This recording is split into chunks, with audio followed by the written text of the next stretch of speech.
So, ganun pa rin mga ka-wonder, yung trabaho natin kahapon, trabaho din natin ngayon.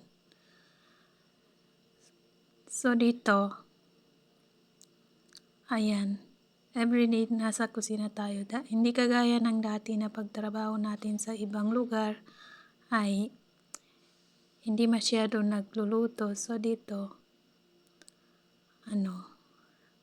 lagi tayo nagluluto. So, yan, sanay na tayo sa morning to night.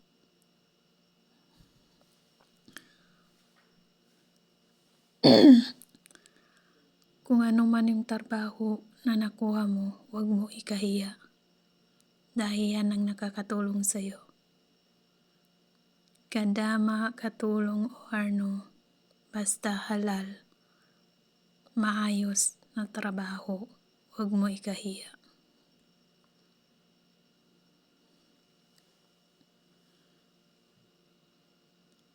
Dito ako nagsimula kung paano ko lakasan ang aking loob. Noon, ang aking magulang, sabi niya, ako na ang mag-abroad. Sabi ko sa sarili ko, ako na lang. Ayaw ko na mahirapan kayo. So nakapag-desisyon ako na ako na lang ang mag-ibang bansa hanggat kaya ko. Pero wala tayong magawa dahil naiwan tayo. So alhamdulillah, umabot tayo sa puntod na ganito ay lumalakas din ang loob natin. At ayaw nating sumuko hanggat hindi natin makukuha yung kinakailangan natin. More sabar, pakalando katigin so sabarang ka. Uming karikad sabar, na di ka makagot sa solan, ataw kasagay, na niyanang ka maddalo, na mulyakon. Uway, na niya panggula na tao, na padzabar. Apengin, kahit anong ibabato ng mga amo mo sa'yo na bad word na salita, ay adzabari ka. Katuwa sa kinuatan mo siya, nalangon apadzabaran. Lahat tinitiis. Basta tayong mga OFW, lagi po tayong mag-iingat sa trabaho natin. At aalagaan din natin yung sarili natin para hindi tayo magkasakit. Mahirap na pag nagkasakit tayo dito sa ibang bansa, malayo tayo sa pamilya natin. Sarili pa rin natin yung mauutosan natin kahit may sakit tayo. So habang tapos na tayo sa baba, so andito tayo sa taas, naglilinis, nag-start ang babae. So yan, konting oras na lang, babalik na naman tayo sa baba at tayo ay kukuha ng isda dito sa taas.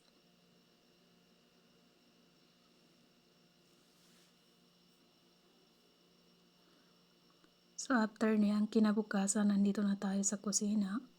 So maaga tayo nagising. So yan, wala pa masyadong inuugasan kasi katatapos lang nila kumakain ng breakfast. So yan, after yan, ginabi na. So nagpainit tayo ng pagkain nila para maibigay natin sa kanila. Para maaga siya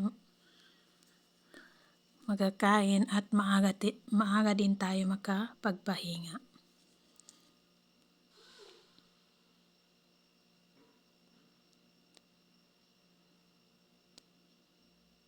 So after yan, kinuha natin yung basura at itatapon natin sa labas.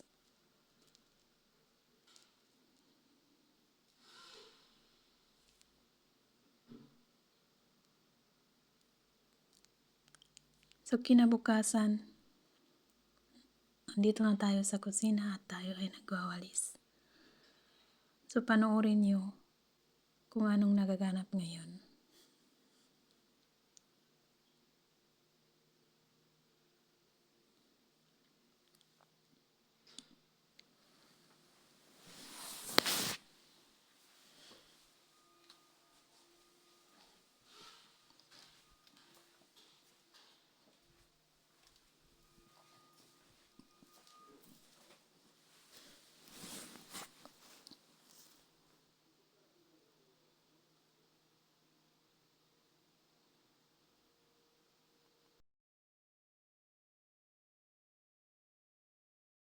So after yan mga ka-wonder, nandito tayo sa taas at tayo ay maglagay ng damit sa washing machine.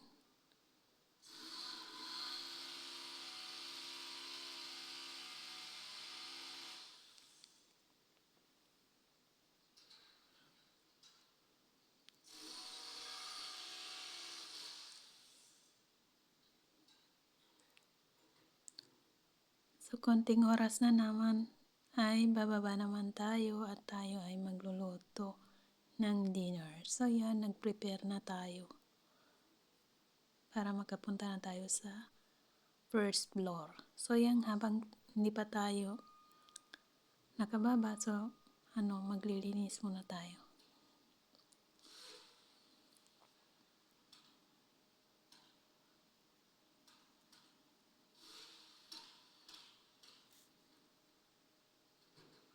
So after yan mga ka-wonder, nandito na tayo sa kusina at tayo ay nag-prepare ng mga pagkain. So yan.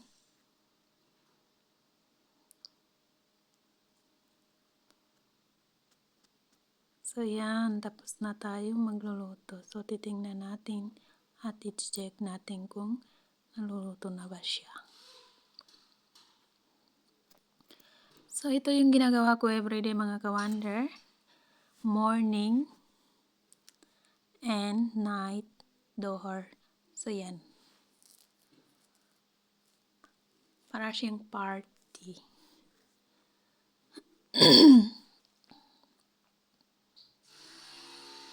Kapag hindi ka sanay sa trabaho na ganito, marami kang mapapaisip. So ako sanay na ako sa mga ganitong trabaho. So ang gagawin na lang nating mga ka-wonder, kapag first time ka, bilis-bilisan mo lang yung trabaho para maaga ka makapagpahinga. So yan ang ginagawa ko. So yan, nagpunas tayo ng mesa at tayo ay patapos na.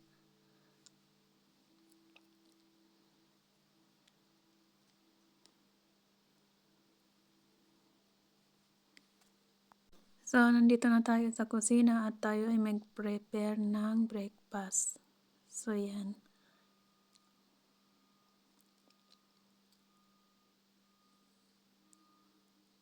So, after yan, kukunin natin yung mga kinakailangan nila at dapat ilagay sa mesa. So, after yan mga ka-wonder, inugasan natin yung baso natin para makagapi tayo. Makagapi na si Orta Tagalog. Marina tanong sa pusa maya ka. Bamipi. So, yan.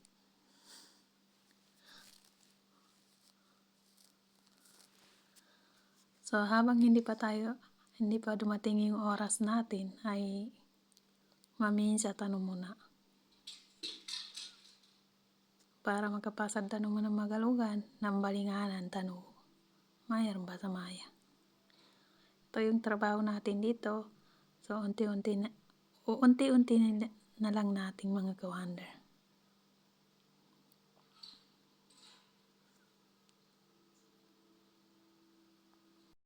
So, after yan mga ka-wonder, andito tayo sa baba at tayo ay naglilinis ng mga sibuyas. So, yan.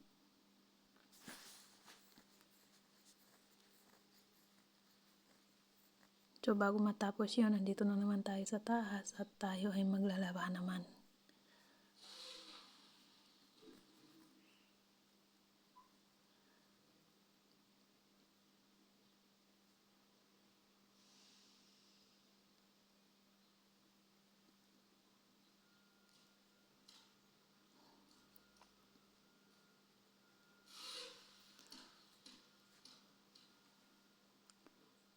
So yun mga ka-wonder, habang hindi pa tayo tapos, tayo ay mag-map muna.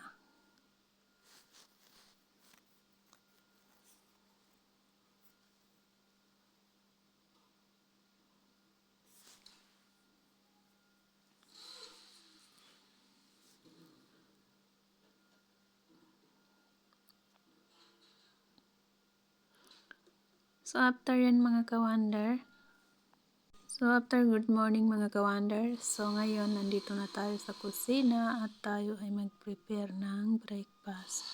So yan, ready na tayo at tayo ay patapos na at tayo ay mag-prepare na sa mesa. So yan mga ka-wonder.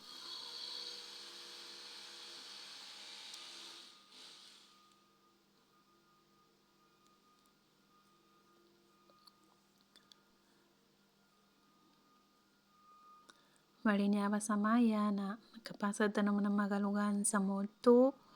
Bali i-prepare ta naman na maipagkanan niyan.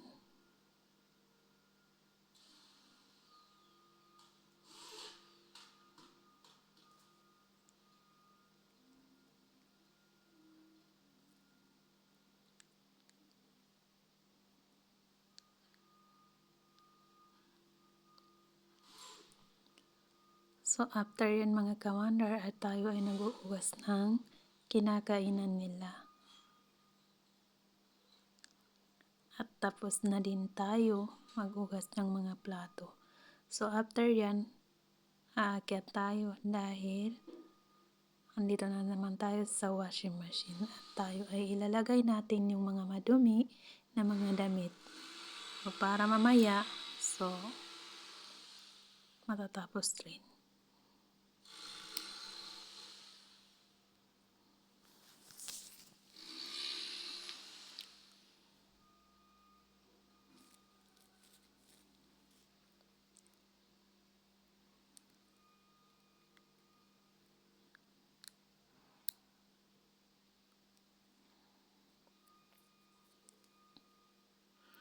So after yan, mag-plancha muna tayo.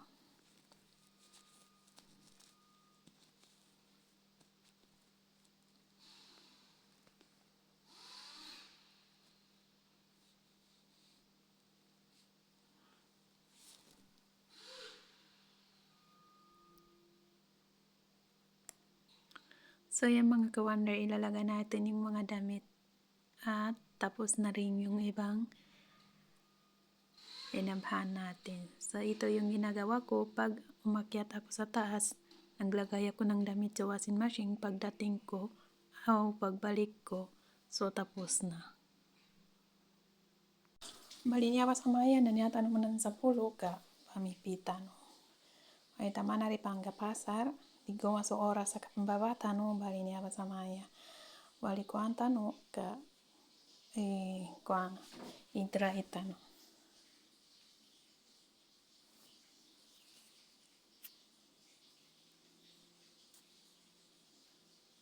So after yan mga ka-wonder, pagkatapos natin dito at tayo naman ay bababa na. So hanggang dito na lang, see you next vlog.